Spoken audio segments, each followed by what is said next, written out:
I have decided to educate you peasants on how to create these masterpieces.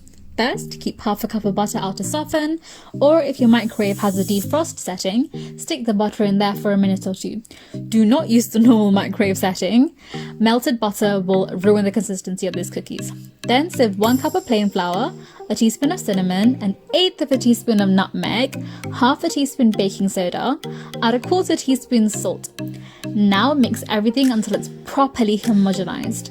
Take your softened butter and put it in another mixing bowl. Add half a cup of packed brown sugar and 1/4 cup of white sugar. Beat 2 eggs and set them aside. Now let's cream that butter and sugar together. Next, you want to beat in 1 tablespoon of honey, 2 teaspoons of vanilla. Slowly mix in the flour and then add the 2 eggs. Mix it all together until you get that consistency. Now you want to add 1.5 cups of oats. I just use normal breakfast oats. Add 2/3 of a cup of raisins and mix it all together, and it should look like that. Wrap your cookie dough in cling film. Make sure it's completely airtight so it doesn't dry out, and then let it chill in the fridge for at least half an hour or overnight.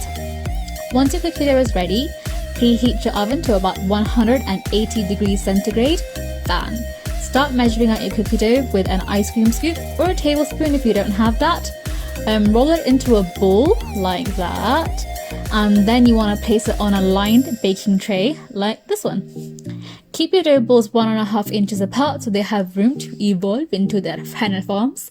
Bake 1 tray at a time on the middle rack of the oven for 9 to 11 minutes. Wow. Now look at this, babies. Then let your cookies all cool on a wire rack and